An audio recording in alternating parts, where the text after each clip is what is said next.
Season is back on. Welcome back to .NET Phillies. We did it, everybody. We beat the claims. We came out swinging. Clean up Trey Turner, saved the season. Drew Ellis saved the season. What a series. What a roller coaster of emotion series for this Phillies team. It was annoying to start, but it just got better as the series went on, like we all intended. If I'm a little out of it right now, I've recorded one podcast, but two sessions that will be releasing when I'm on vacation next week. So that if I'm a little out of it, that's the reason. That podcast, I'm not sure when it's going to release because, reminder, I'm going on a cruise I'll be on the boat this time next week. So it's going to be releasing when I'm on vacation. So that way there's something to give you guys for content wise. So it's not just a void in between episodes. That episode's going to be long. I did it with my good friend Blake, who's one of the almost bigger Phillies fan than I am. So look out for that. But headlines, there wasn't a lot news-wise since the last time we recorded. We have Alvarado could return next weekend. He did a stint with AAA yesterday through 18 pitches, which is going to be huge for a bullpen that already has been really, really good. But to add that guy is going to be ginormous. Andrew Painter was sick. However, he's going to restart his throwing program tomorrow. Throw from 120 feet. Hopefully we can get that guy rolling because this has been a major setback for him. And we could really use him right now. But let's get to it. The Phillies took 2 out of 3 from the Washington Nationals, and it was looking bleak. You get swept out of New York. You come into this losing 4 straight. And then we get to game 1. Boy, golly, was that something. A game where you have Zach Wheeler going 3 2/3, 7 earned runs, and you had to keep him out there because you have a bullpen game in game 2 because we still don't have a 5th starter. That comes up to my next point, actually. I forgot to add him in. Before we get into too deep there, I would like to propose a little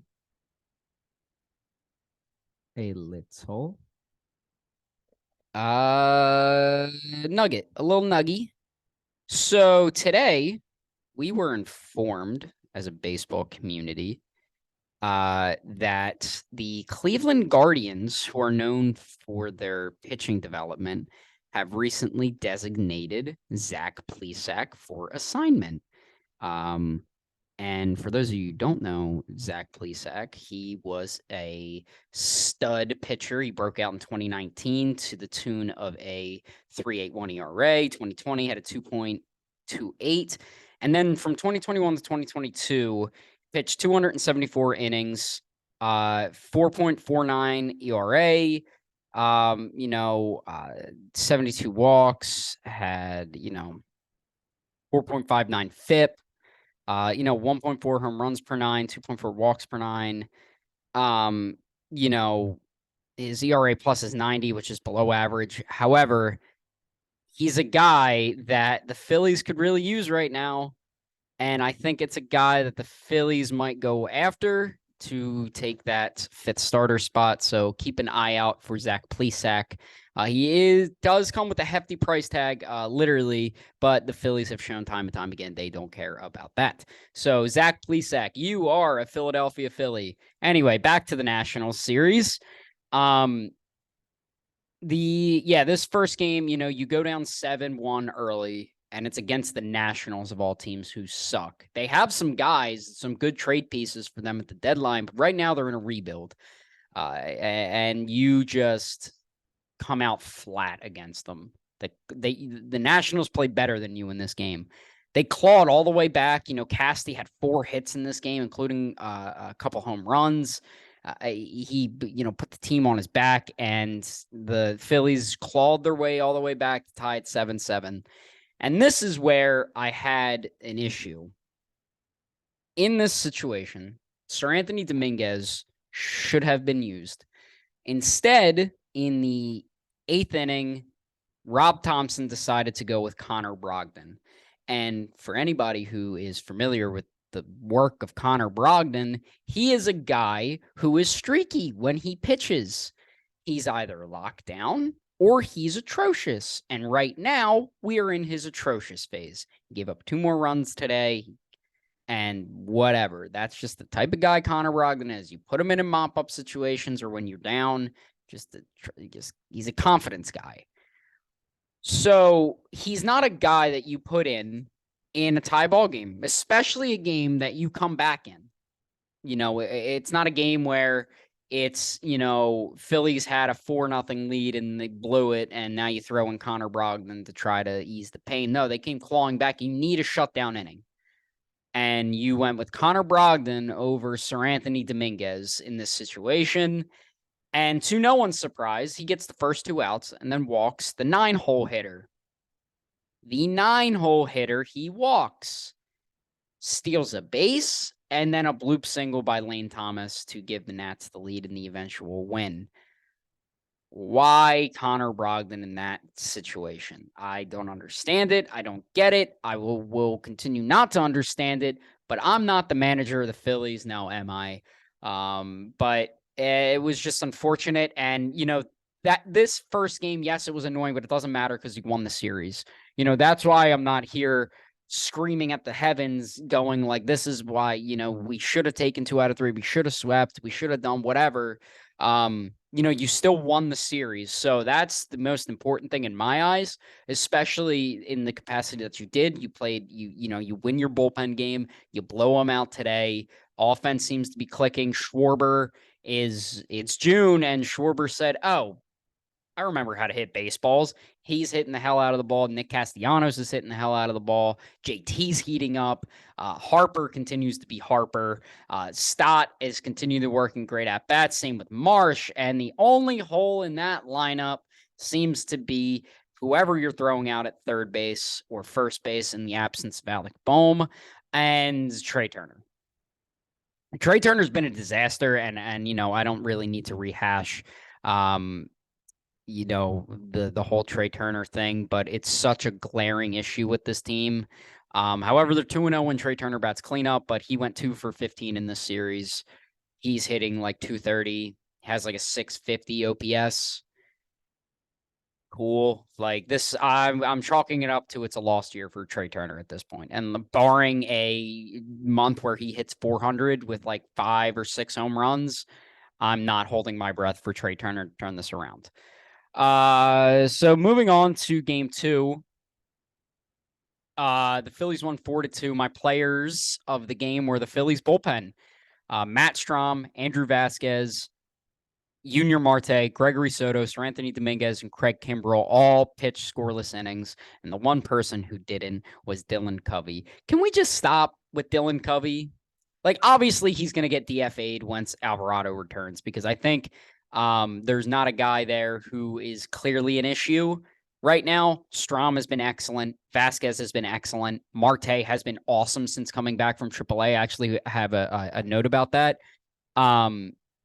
I think it was Marte, since being recalled, has pitched 7 1/3 scoreless. He's looked good. He's striking guys out. He's just been awesome. Soto he's on an uptick. Same with Sir Anthony and same with Craig. The odd man out here is Dylan Covey, even Brogdon. You can't really get rid of Brogdon. Hoffman has earned his place here, in my opinion. He's the odd man out once Alvarado's healthy. So hopefully we only have another week of the Dylan Covey experiment before his is gone. In terms of scoring, you got Harrison with an RBI single, Turner with an RBI double, one of 2 hits in the series for Trey Turner. You then had Kybert Ruiz and CJ Abrams that tied up in the fourth. And then JT with a solo homer and a Marsh with a sac fly to round out the scoring. The main takeaway from this game is the comfortability the Phillies had in terms of at bats. They were working good counts. They were really working Mackenzie Gore, especially the first couple innings. They kind of teetered off a little bit towards the middle of that game. It's a funny story. The way I watched this game is my friend was having a graduation party, and she's like, come. So I'm like, sure, whatever. So me and my other friend, Aiden, went, and we both didn't want to be there. I have terrible social anxiety, so does he. And it was a bunch of people we didn't know, and our friend knew that. So we we go in, and she was a homie and immediately put us in like her family's living room and just put the Phillies game on for us. And like, we didn't have to talk to anybody, and we were just in our own little bubble. It was awesome. So this game was awesome to see. Pitching wise, again, like I said, like the bullpen showed up huge. Like the bullpen has been really, really, really, really, really, really, really good. Like the Phillies bullpen, I feel like is one of the most underrated bullpens in the league. Yeah, because ERA wise, it's you see 5, you see 4, you see 3, a bunch of guys. You don't have a guy who has like I say that, and of all people, Hoffman has like a sub 1 ERA. But my point is, the Phillies bullpen has been awesome for majority of the season. Outside of that first week or two, they've been lights out for the most part. Obviously, you have the Dodgers series, but every bullpen's going to blow up like that. And for them to not snowball after that series, to continue to be locked down was huge. And obviously, you can't look at, I even look at that first game.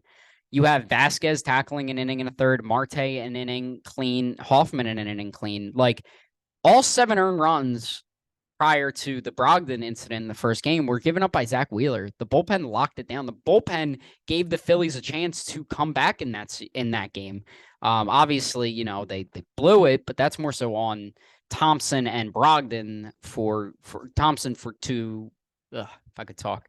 More so on Rob Thompson going to Connor Brogdon in that situation instead of going to Sir Anthony in that situation. But and of course they win the bullpen game, because we all knew they were going to win the bullpen game, because this team does not make any sense whatsoever.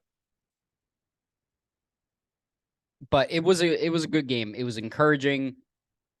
It just looked like, oh, there's the Phillies who I haven't seen in forever. And the lineup was different. What a concept. I think the lineup, it was Schwarber, Castellanos, Harper, Turner, Stott. No, Harper, Turner, Real Muto, Stott, Marsh. And then I think it was like Clemens and Ellis, or Sosa and Ellis, or whoever. We'll get to Drew Ellis. Don't worry, because boy golly, I love me some Drew Ellis. But yeah, I mean, it was a solid game. It was a great win, to come back with the way they did, because that was a deflating loss in the first game. You come all the way back, you scratch and claw your way out, and then you just lose like that.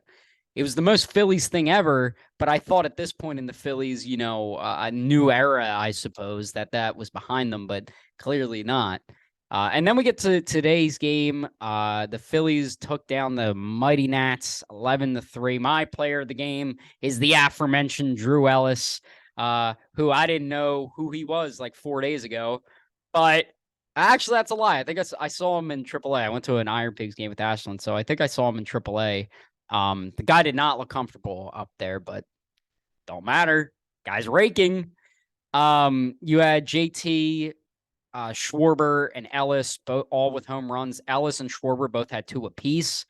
Ellis had a 3-hit game. It was awesome. It was like, come on.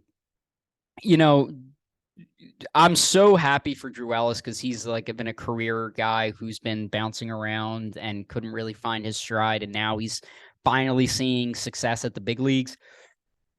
And shout out to Dave Dombrowski for not getting I tried to not yawn. I've been up since like 5 o'clock. I had work at 6 a.m. today. So shout out to Dave Dombrowski for not getting Jesus Aguilar in the waivers because we would have never gotten Drew Ellis, who actually like unironically had a really good series, obviously, but he has a really good eye at the plate. You know, his first game in the Phils, I think he had a walk or two. You know, worked good at bats. You know, obviously he had that blunder on the base paths in the first game, but you know he made up for it. You know, he said, "God, yes, I made a mistake, but let me prove why I need to be here." And then he did what he did the rest of the series. Like he worked some good at bats. He drove the ball well. He played really good defense at first and third base. So Drew Ellis could be a guy, you know. Who knows what we can get out of him? I don't really know once Bohm is healthy. Never mind, I do. You could DFA Josh Harrison. You could DFA Josh Harrison. Don't throw me with a good time. But for right now, I'm starting Drew Ellis. Obviously, you don't really have a choice other than to start Drew Ellis. So all right.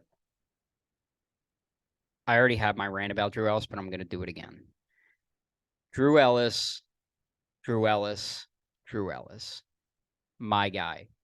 My dude. My guy. Just awesome. I love Drew Ellis. Love him. I made a meme, and I might post it on my Instagram where it's like, thank you for saving my life. And it's like, I'm literally blank. And I literally put like, I'm literally Drew Ellis. Hold on. Let me pull it up on my phone. Hold on. Bear with me.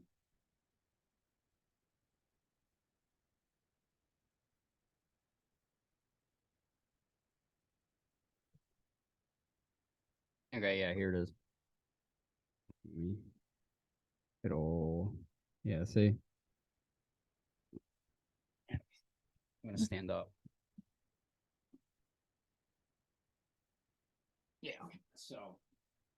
So yeah, shout out to Drew Ellis. And then, you know, obviously Schwarber had a really good series because the month is now June and Schwarbs is back. Is June Schwarber back? Like Schwarber, just the month turns to June, he just figures out how to hit again. But I also think it's because he's hitting from the leadoff spot again. He hasn't hit leadoff at all this year, right? Outside of maybe like one or two games. You plug him right back in the leadoff spot and he's hitting dingers. He's hitting singles. He had, how many hits did he have in this series? Let me pull it up. Just bear with me. Bear with me here. Schwarbs.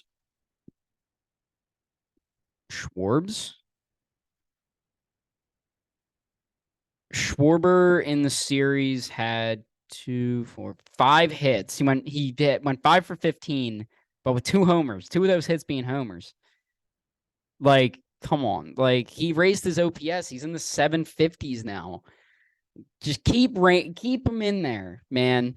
My other story of righting the ship a little bit is Ranger Suarez. This is his second straight start, 7 innings, 1 run, really being dominant. I think he went 6-2 against the Mets, if I'm not mistaken, or he went 7-2 again. No, it was 6-2. But he's looked like Ranger again. He's cool, calm, and collected, pumping strikes. This is exactly what we've needed for a while. A guy who can be steady in the rotation and not be a roller coaster. You know, because you have 3 giant question marks in that rotation. And Ranger is seemingly starting to right the ship. Again, you don't really know what you're going to get with Taijuan Walker. You never get what you're going to get with Nola. And I really thought Wheeler was starting to turn the corner, but unfortunately, he took a massive step back in this game, in the first game of this series, giving up 7 3 2/3. So to have some stability in the bullpen, or not the bullpen, excuse me, to have some stability in the rotation is going to be massive for this team. So my main takeaways from this series is Nick Castellanos is hitting on a different level right now. In his past 15 games, he's hitting 316. He raked in this series, and he's just continued to rake the entire season. Like, he has been one of the bright spots of a very dark and grim,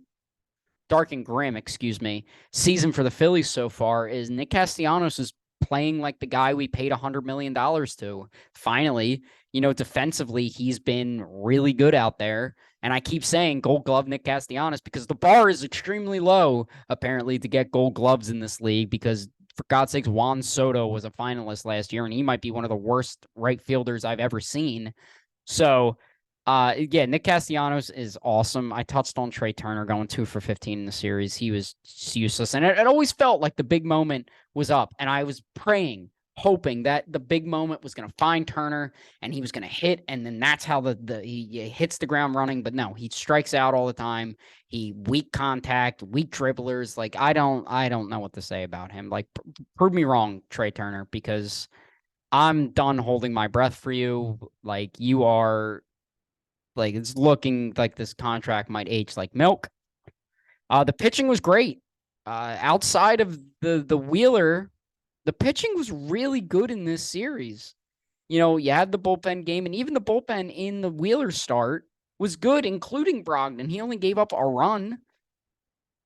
And then you give up 2 runs in Covey in the second game, and then Brogdon again gives up 2 earned in the finale.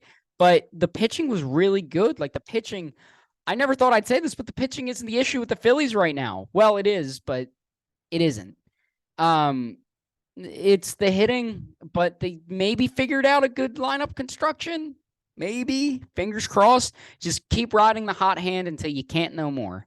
And then Drew Ellis. Who are you, Drew Ellis? God, I love guys who just can provide a spark. Can Drew Ellis save the season? Where were you when Drew Ellis saved the season? Title of the episode. I'm writing it down. Where were you when Drew Ellis saved the season? Where were you when Drew Ellis saved the season? Huh? Where are you? Where were you when Drew Ellis saved the season?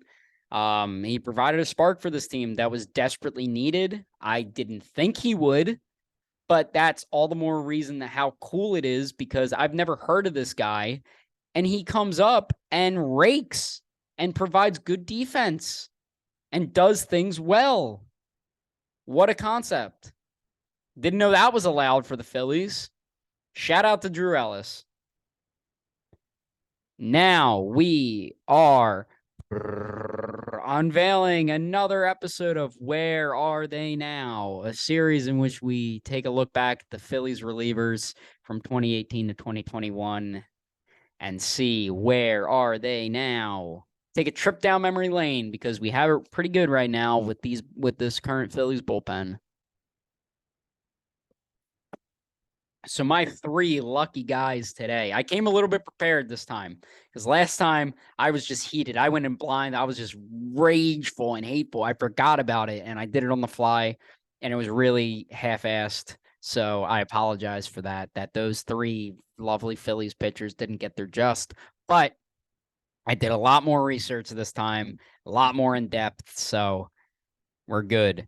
Our first trip down memory lane lands us at Ben Lively. Now, we all remember Ben Lively, 2017, 2018 with the Phillies. I was a Ben Lively truther.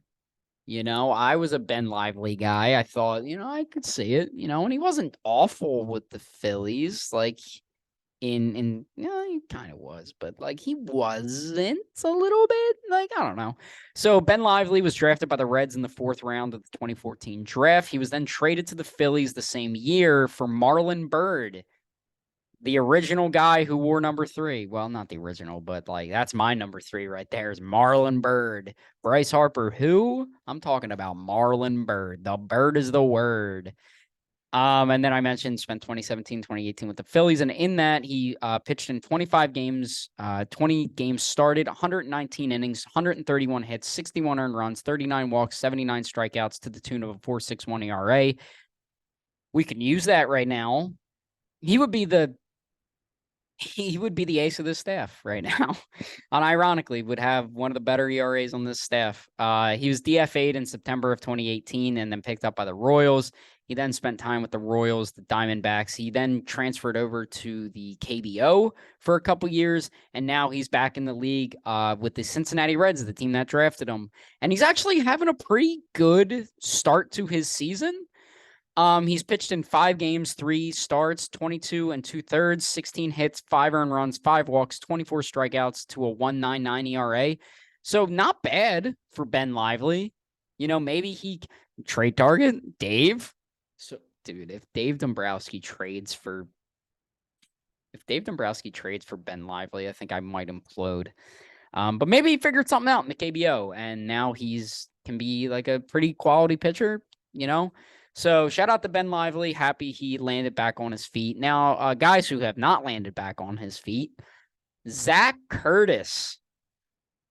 Now that's a name I'm sure not many people remember, but I remember Zach Curtis because of that long hair and that he's weird. He was drafted by the D-backs in the 6th round of the 2014 draft. And I mentioned this trade because it features one former Philly and a current Philly. Zach Curtis was packaged with Gene Segura and Mitch Haniger to Seattle for Taijuan Walker and Ketel Marte. That's a nice little Philly tie right there. So the trade was Gene Segura, Mitch Haniger, and Zach Curtis to Seattle for Taijuan Walker and Ketel Marte from Seattle to Arizona. So that's cool. That's a little Phillies lore right there. He was then DFA'd and claimed off waivers at the end of 2017 for the Phils. And in only 10 games, 13 and a third, 9 hits, 3 earned runs, 14 strikeouts, a 2.06 ERA. And you're thinking, Jared, why would they DFA that guy? Probably because he had 12 walks in 13 and a third innings. Man, that's not good. That is not good. That's a lot of traffic. I don't know why I just started talking like that, but that's a lot of traffic for a relief pitcher. He was then DFA'd in 2018, and then he was picked up by Texas, spent some time in their minor league system, and hasn't been in the league since. So, Zach Curtis, come on the pod, man. I'll screw it. I'll DM him. I can find him on Instagram. He'll probably come on. I should stay tuned for the Zach Curtis interview. And then my final guy makes my blood boil. Mauricio Llovera. I think that's how. Hold on. I think that's how you said it. I had it up too, dude. Mauricio. There it is. They usually tell you. Thank you. Mauricio Llovera. And the reason this guy makes my blood boil, he was signed by an international free agent with the Phillies in 2015. He then made his MLB debut in 2020. In 7 games, he went 7 and 2/3, 15 hits, 11 earned runs, 5 walks, and 8 strikeouts to the tune of 12.91 ERA. He was then DFA'd in August of 2021. Signed as a minor leaguer with the San Francisco Giants, currently in the Giants system. The reason this guy makes my blood boil is because he blew like a 7-0 lead or like a 7-1 lead. And like, it was like 7-6, and they had to bring in like Sir Anthony and blow him that night instead of like, I don't know. There was like a whole story, like they didn't want to use Sir Anthony, but they literally had to because they were about to lose a game because Llovera could not get a single out in that outing. I forget who it was against, but my God, I was screaming at my TV because it was like back to back to back to back home runs or something. Like it was like batting practice, for God's sakes. But with the Giants in 17 games, 16 and a thirds, 14 hits, 8 earned runs, 8 walks, 20 strikeouts to a 4.41 ERA. So shout out to Llovera. And thus concludes another edition of Where Are They Now?